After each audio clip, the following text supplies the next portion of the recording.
Home sweep home. The Astros send the Marlins packing as they should, and they wait for the Arlington Rangers of South Oklahoma to show up.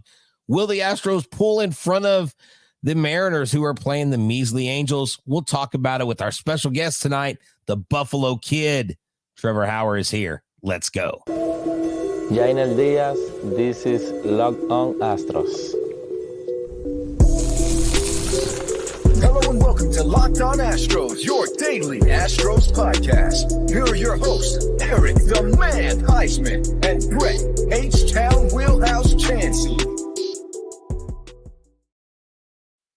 And we're in for another episode. That's right. We came in today and talked a little bit about the trade talks. Myself and Eric Huysman did. Look, man, you can find me at Htown Wheelhouse on X, Instagram, and TikTok. You can find me at Astros411 on Facebook and on X. You can find me at Back to the Bullpen with Mike Stanton on YouTube, X, and on Instagram. Look, man, I'm always positive, always Stros. And guess what? I got my guy here, Trevor, the man of the hour, Hauer, from Buffalo, New York, the Astro enthusiast, close to Niagara Falls, and just a proud fan of lacrosse champions. Trevor, welcome to the show. Tell everybody where they can find you. Dude, thanks for having me. I know it's been a while for me on this show, but I always loved coming on talking Stros with you. But yeah, you can find me on Twitter at Trevor's Tweets.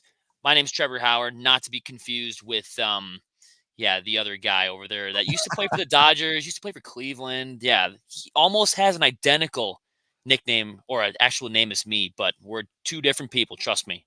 I'm not different. I'm not Tyler. Don't even. That's right. You are not Tyler. What's up, man? Look, we got this. What it do, Trevor? I think they remember you, and I know every time we've had you on, we've gotten some good responses. And look, sitting in for Mr. Eric the Man Huysman. He was Eric the Weatherman Huysman. Shoot, we were all weathermen. I love that. And Trevor, I do have to say that some of our fans are still watching or still listening with no power. I mean, this center point has been an absolute failure. Someone literally graffitied center pointless on an underpass in Houston. The CEO is under fire. There are staging sites within miles of our house. And there was a tweet or something sent out on social media where someone was complaining about seeing the trucks. And the guy basically said, well, it's not our fault. It's because the company and whoever we got to negotiate with will not agree on a price to pay. And we can't work until we have money coming in. And so it's a big bureaucratic mess. So if you're listening to us and you were fortunate enough, even if you lost a little bit, if you've got your loved ones, we know in Houston, it is a way of life. We'll keep you in our thoughts and our prayers. I was able to give away some tickets for people, lucky fans, to go to the game. They were doing $5 tickets. And I'll mention this again. FanSided went off on the Astros fan base saying it was pathetic how we needed this $5 promotion to get us to the ballpark when they didn't even do their research. I called the guy out. It took me 30 seconds to find the CW ad where it talked about how the Astros just implemented this random promo, $5 tickets. And you know what they did tonight? The Jose Altuve Stranger Things kind of themed bobblehead where he's like, it's a cycle. They gave one to everybody. It wasn't just the first 10,000. Right. And so it is just, that is what this team does. They do a great job. You know what, Brett, if I could say my piece on that real quick, I cannot sympathize with any of you guys. I live in Buffalo, New York. I can empathize with you. I don't know what you guys are going through. I got family that lives in Houston, and they tell me all the time about hurricanes and stuff. But, I mean, we got the tail end of it up here because it kind of hooked upward and went all the way up to where we were. We had a couple tornado watches. It was like the back end of the tropical storm. I can empathize with all of you going through that. That must be awful. I've never seen a tornado in my life. I've never seen a hurricane in my life. But just because I live up here in Buffalo, I've seen the snow. I've seen blizzards. There have been some bad ones up here, too. So if I can empathize with you guys, that's awful. But to talk about FanSided real quick, I used to have a ton of respect for those guys. And $5 tickets, they must have not seen that the Astros were once 10 games back of the Seattle Mariners. Now they're only 2. They're playing against a team that Sean Salisbury called a single A team this morning in the Miami Marlins. They're going to pack that barn. They want to escape the hurricane what better way to do so than watching sports and watching a damn good baseball team, a team that's turned this thing around ever since that Chicago White Sox series. So fan-sided, I used to have a lot of respect for you. I don't read any of your stuff anymore, and my boy Brett over here put you in your place. They literally took the article down this afternoon. And look, had it been a genuine article about why they were doing the promotion, I would have had no qualms with it. But I read it. It was brutal. But look, let's get into it, man. Okay, we came into the series saying you have to sweep the Marlins. You cannot. This team, this is a bad baseball team. Awful. Their right fielder, Jesus Sanchez, dropped a fly ball, a routine fly ball. He was under it, and then he turned to the side, and it dropped out of his gloves. It put Singleton on first. He didn't end up scoring in that inning, but the Astros only needed 6 runs. They scored 2 in the first, 1 in the second, 2 in the fourth, 1 in the fifth, 5 hits, 6 runs. Now, the Marlins got 11 hits, but they had 2 errors. They only scored 3 runs. And this was a lot of one-hit games for our guys. Diaz, Singleton, Pena, Myers, Cabbage, all got hits. And it was enough. Diaz with the double, Cabbage with the double, and you get it done. Bregman with the RBI, Loperfido with an RBI, Myers with another RBI with 38. Pena with 41, Salazar and Singleton. Look, everybody got in the mix tonight, and I thought it was a solid win. Again, I know it's the Marlins, but before we get to the 6 through 9 hitters, Jake Bloss comes in after his first start as a major league pitcher, skips AAA, has his first rehab assignment in his first ever AAA game, comes back to Houston. And I don't necessarily know if Bloss had the sauce tonight, but Bloss did strike out 4 in 4 innings. He did give up 2 runs, not terrible. He did give up the 1 home run and 1 walk. But what is your assessment? Like, how are you feeling about Jake Bloss so far in his first 2 starts of his major league career? Talk about a complete roller coaster with Jake Bloss. He was thrown into the flames facing against an electric Baltimore Orioles offense. He leaves the game with an injury. Like you said before, he skips AAA, goes straight to the big leagues, immediately gets tossed in the flames. I mean, the Orioles are a good, young, flashy team. They have their flaws, but I mean, I think they're a very, very flashy team, very good team. And then he gets hurt because that seems to be the theme of the Astros starting rotation this year. He gets injured.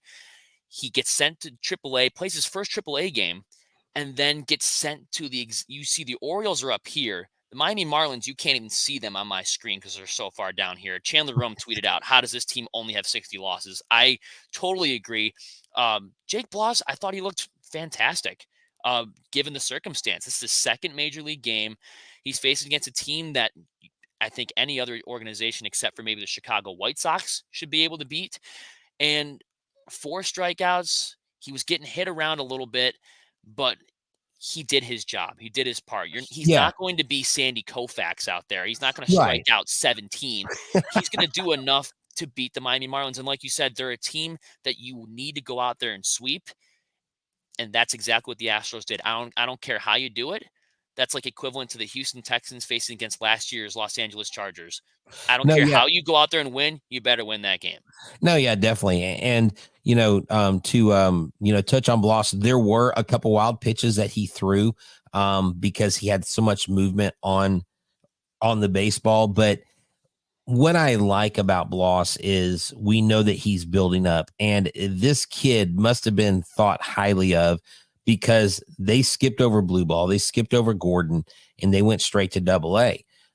Thorpe, I think, was the only other AA guy that I know that moved from AA to the majors this year. And I can't remember the club he plays for. What's his name? I almost called him Jimmy. Our guy, good Lord, I just drew a huge blank. I was going to say, do you think that maybe they skipped? Did they skip AAA because they saw the Blair Henley highlights from when he came up against the Rangers and they wanted to go straight Henley, to AA? This is what's tough. Henley is on the 7-day IL, along with another pitcher just went on the 7-day IL. Chandler Rome talked about it earlier in a tweet. And I'm like, look, if that's the case, we got 2 more guys that are on the IL. It says right here, Blair Henley and then Misael Tamarez.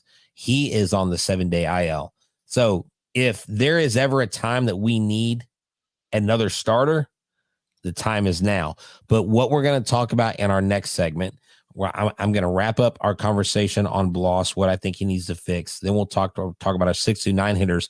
And we're not just going to talk about the national treasure that is Taylor Scott, but we're going to talk about Ryan Presley coming back into form. And we're going to do that after these messages.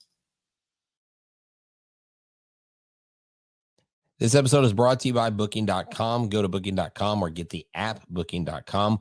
With summer travel heating up, especially travel for baseball games, it's time for you to explore those U.S. cities that you've always secretly wanted to explore. Yes, we're talking about your rivals' cities.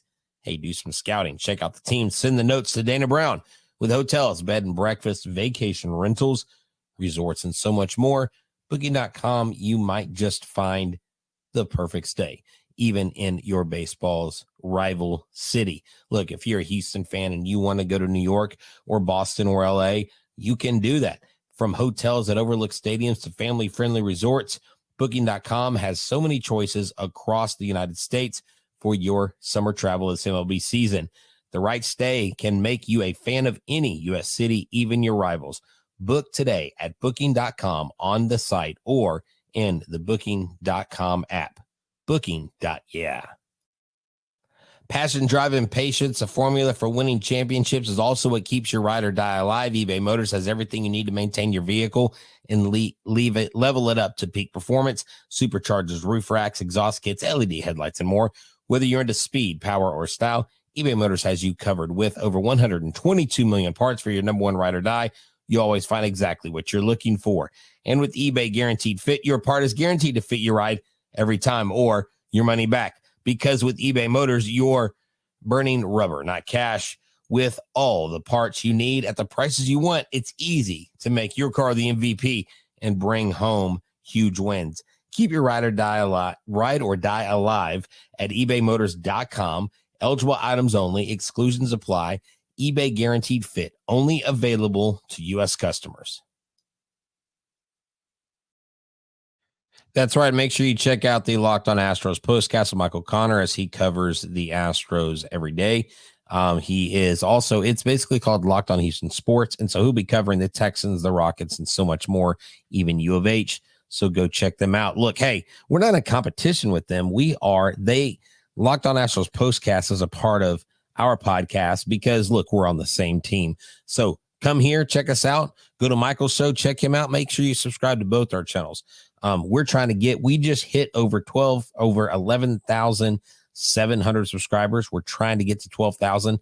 I mean, we are climbing the charts. I am super pumped about our numbers. And the reason why I'm pumped about our numbers is because it's a testament to the loyalty of our fans, Trevor. I know probably the first time we brought you on, the first time we probably had maybe 2,000 or 3,000. Now we've grown over 10,000 there.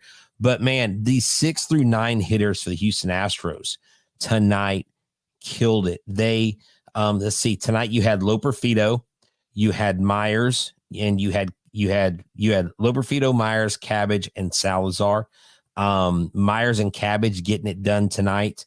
They put up a little graphic on the show tonight, and I thought it was interesting.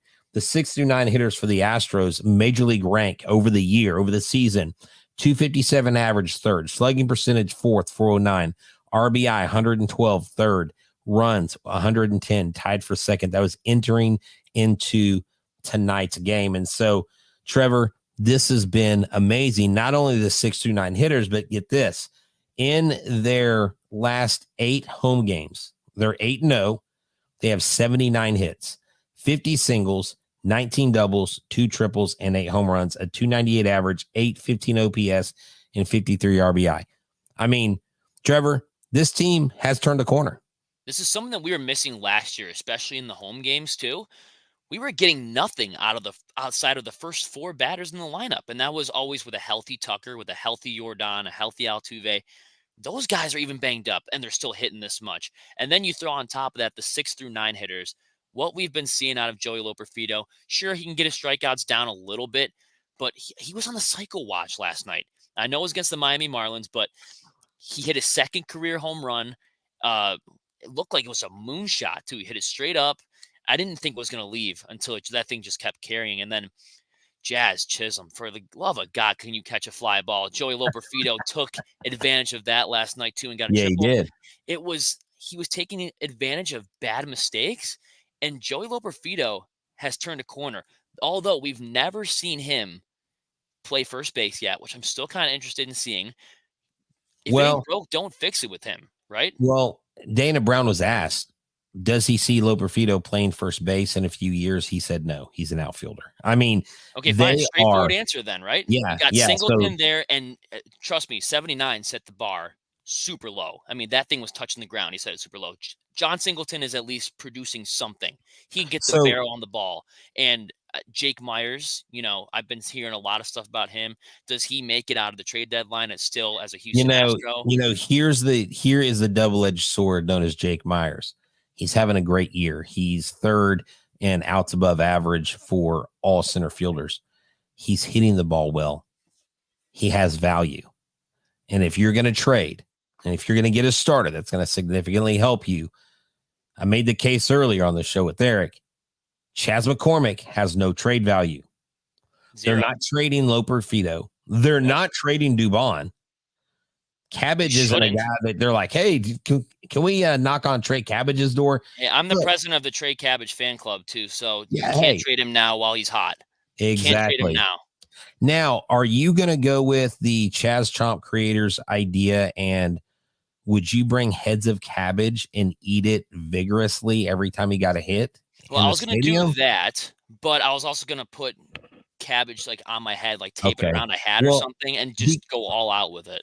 Because my thing is, cabbage isn't cabbage one of those foods that gives you like gas? I mean, that might not be the best thing. Can you imagine like chugging like a beer and then eating it like cabbage at the game? So if you're gonna do that, you need to sit right behind the Ranger dugout when they play tomorrow night and just let them go right behind Adolis Garcia.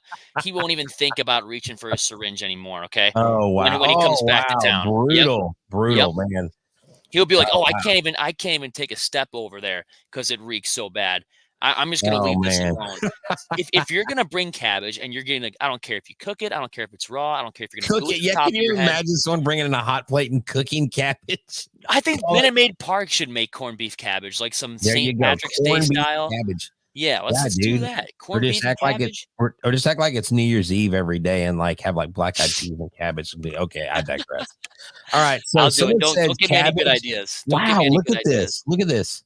Cabbage is hot garbage. Well, actually, look, you need these guys contributing. And I said this at the beginning of the year, when you have guys in the lineup that you as a fan aren't necessarily a fan of, if they're in the lineup, you better be cheering for them. Because if our guys 6 through 9 hitters are not producing, we probably don't get some of these wins. But let's move on to Taylor Scott, and then we want to tag on Ryan Presley here, because Ryan Presley has had a resurgence in his success. Taylor Scott tonight did another great job. Let's see, where is he? Taylor Scott, 2/3 of an inning, 1 strikeout. But Taylor Scott lately, dude, I mean, what is this guy doing that he's not getting the recognition of being an all-star? 44.1 innings pitched, 42 strikeouts, a 102 whip, a 1.42 ERA. This guy in pitching run value is 97th percentile. In off-speed run value, 95th percentile. His xERA, 90th percentile. Average exit velocity, 96th percentile, meaning people hit the ball softest off of him. Barrel percentage, 2.7% barrels hit off of him. Hard hit percentage, 96th percentile. I mean, I can keep going on and on and on. This guy is doing it with a four-seamer, a slider, a changeup, and a sinker. Taylor Scott from, I believe, Johannesburg, South Africa. Yep. Phenomenal addition to this team. What are your thoughts on this guy? Dana Brown must have known something about this dude. I mean, number one, you look at all the money that Hector Neris wanted, And I mean, he looks like a different guy in Chicago, and everyone here, Yeah. including myself, I'm enough of a man to admit this. I was like, why are we paying this guy I've never heard of, Taylor Scott, but we're not going to even give an offer sheet to Hector or Ryan Stanek or a guy like Phil Maton? Dude, you can clip this all you want, but I will say to all the fans that have been dogging on Dana about the pitching staff, Taylor Scott was a gem found in the sand, and he's the best thing to come out of South Africa probably since Dave Matthews, if I want to put it that way. But dude, Taylor Scott is an all-star snub. The guy, I don't know how he doesn't make it. It's him, and I want to go with Roro too. How did he not make it to the All-Star game? But we're talking about Taylor Scott. It's not like he brings a a presence to the mound where it makes him look all mean and nobody wants to hit off him. He has 4 different pitch styles that he executes extremely well. And he's got that And 3/4 arm slot. yep, but he's not built like an Aroldis Chapman. When you see like Right. a 6 foot Right. 6'9" guy, you're like, "Oh, here we go. This guy's going to bring some heat." Taylor Scott, a gem. He is a complete gem. You named his ERA less than 2. That's all we could ask for. That is elite status from Taylor Scott. Sure, he had his moments in April and May. The whole team was going through bad, especially the bullpen in April. They were going through. I don't even have a word to describe how bad that was when the season started. But Taylor Scott found his groove, and man, hopefully he keeps this thing going, and hopefully hopefully he can take more time from Brian Abreu, because if Abreu keeps throwing as many innings as he has this year, Right. his arm's going to fall off. Give I Taylor agree. Scott some of I those agree. situations. And, I know we were talking about Abreu, Presley, and Hader being this elite 7, 8, 9. You can give Abreu a couple nights off. This guy's shoulder is going to fall off. Yeah, I agree. Have I agree. Scott play that 7th inning and just see how it goes, because he has the numbers to prove himself. So let's do this. Let's I want to talk a little bit more about Scott. I want to get into Presley, and so someone was asking earlier, how did Taylor Scott get the win? And I'll explain to you how he got the win with only getting 1 out after these commercials. Here on Locked On Astros, we pride ourselves in getting you the latest news on your team, whether it's the offseason, the draft, spring training, or the playoffs. It's year-round. You know what else is year-round? Collection season. That's right.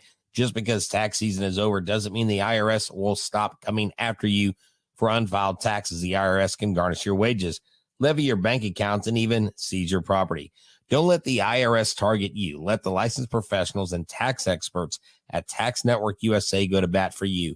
I can tell you, in my situation, my self-employment status, my freelance work, my regular job, I need someone with over 14 years experience like Tax Network.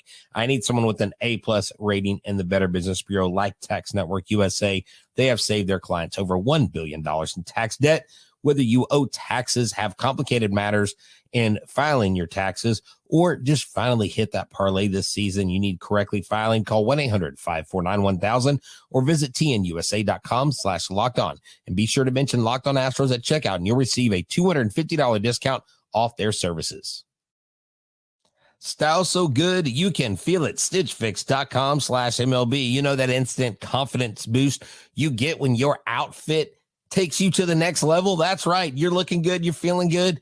Well, my stylist understands my needs. So when I go to Stitch Fix, they know exactly my size. They know my style. They know what is going to fit and what I'm going to be able to rock when I go out and hang out with the homies. That's right. They easily upgrade your wardrobe this year with the professional stylist. And it's almost like your stylist has ESP. I don't know how they do it. They get inside your head some way, and it is amazing. Now, the cool thing is, if for some reason you don't like what they send you, you can send it back, because returns, shipping, all that stuff is always free. So you're not on the hook for something you don't want. I mean, they will always change it out for you. That's why they're there for you. Style that makes you feel good. The best time to get started right now at stitchfix.com/MLB gets you $100 off. That's right. $25 off your first 4 fixes for a limited time only.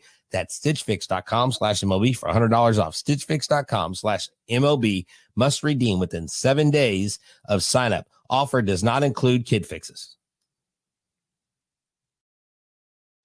All right, man, let's get right into it. Taylor Scott, I absolutely love what he's doing. He's 6-2. Someone was like, well, how did he get the win? Well, he came in, and so you had Jake Loss goes 4 innings. Sean Dubin went 1 1/3 innings. Taylor Scott went 2/3 of an inning with the 1 strikeout. When Scott came in the game, the Marlins had, I believe, had they tied the game up? Let's see, the Astros 2, 3, 4, 5, 6. No, I guess they hadn't tied the game up. I guess when he came in, no, he had runners at second and third with 1 out and got the strikeout, I think. Okay. All right. And so that's what gave him the win, because he got the hold, he got the win. Yeah, look, man, this is why we don't pay attention to wins and losses for every single game. A win-loss record is great for a career, over a pitcher's career, but over the season, you have anomalies happen like this all the time, where a pitcher comes in for 2/3 of an innings, he'll get the win. But look, Taylor Scott is the man. And Ryan Presley's been heavily criticized. Ryan Presley, I think, has been affected by this change, but he went for his 10th straight scoreless inning. And to mention Abreu, he did give up 2 hits, but he had 3 strikeouts in his inning, so that's a good thing. But again, like you mentioned, Abreu has thrown a lot. I think he still ranks among some of the most. He has 44.1 innings pitched, and I believe Taylor Scott has 44.1 innings pitched. These guys are rivaling each other. And then when you go to Presley has thrown, let's see how many innings he's thrown. He's thrown 35.2 innings. So he's thrown less. Too. He has a couple saves, but we need these guys to be on top of things. And you need your starting pitchers to go deep in games. We knew Bloss would not probably go beyond 4. They're still stretching him out, but your other starters have got to go 6-7 innings every game. I think with the Houston Astros facing the Rangers coming up, it's imperative that you not just win. Look, I would love for them to have a 6-0 homestand. You know, they had an 8-0 homestand this year. Why not keep it rolling? We've won 8 in a row. Why not win 11 in a row? Why not us? And why not now?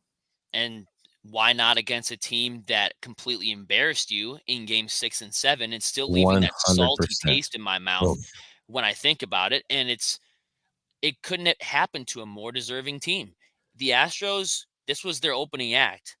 The Texas Rangers series better be their main, or better just be the main show. And then if you win 2 games out of 3, the first 2 games you go 2-2, or you go 2 for 2, the third game better be the encore, and you better stomp them there and get the complete sweep. I guess we can say squish the fish, right? I'm a Buffalo guy, so I hear that all the time. The Marlins, except the Marlins are an actual fish, and the Miami Dolphins, I mean, I don't understand why we say squish the fish when we're talking about the Dolphins, but I guess we can say that. The Marlins are the opening act. The Texas Rangers better be the real show, because exactly. It's not like they dumped 13 runs in game 1 against the Marlins, and 15 and 17, and they scored all their runs before the Rangers series. They scored 9, they scored 6. I mean, you should be able to do that against the Marlins, but they are saving runs for this next upcoming series against the Arlington, South Oklahoma, 1-year wonder strangers. Oh, let me tell you, and they're already talking. I mean, Scherz is having to defend and field questions of whether or not he'll waive his no trade clause for a 3rd time in a row. To which he told the guys, I believe, is it base? Was it foul territory? He told them, no, we're going to stay here. We're playing some good baseball. We're going to go out there and win it. And I mean, look, the Rangers, what they did last year across the board, it wasn't exactly a carbon copy, but it was a lot like 2022 for Houston. Remember, nothing could go wrong. Everything worked. They had career years like it was so easy for them. And this year, every one of their guys has come back to earth. They've dealt with injuries, more injuries of pitchers. I mean, look, when you sign pitchers that are oft injured, they're going to not stop getting injured. Yeah. And that is what I think the Houston Astros have going in their favor. Now, if we look ahead to the Rangers and Astros game on Friday night, I don't know, do we have Do we have pitchers that are lined up for these games yet? I am not sure. I've been getting a lot of TBD on Astros pitchers. Okay. I don't really know what. Oh, it's Hunter Brown. Hunter Brown's playing tomorrow. Yeah. Against Andrew Heaney. Andrew Heaney, Hunter Brown goes in the first game. Then you have Eric Getty versus Eovaldi. Eovaldi's always TBD versus Roro. Okay. So Blanca. So look, I like our chances. Hunter Brown, more times than not, has been pitching very solid. And so I love it. Brown, Eric Getty, Blanco. So I like our chances this weekend. Trevor, this has been fun. Thank you for joining us. Yeah, of course. I think we gained ground, but the Mariners have to lose. Mariners got to play a real team, man. I know we're talking about the Astros sweeping the Marlins, but the Padres and the Angels back, come on. We at least played the Minnesota Twins last series. Yeah, we've at least. Yeah, we've at least. Yeah, so this is a series of Das Boot. So let's go win that. But Brett, did you know that when the Rangers players get injured, that's an excuse. But when the Astros are losing and they have injuries, you're just mad that you can't beat the defending World Series can't use that as an excuse. Yeah, you can't use that. That's that South Oklahoma logic right there. It's all up here. That's right. Well, hey, man, that's all we got for tonight. I got the kid, Trevor Hauer, all the way from Buffalo, New York.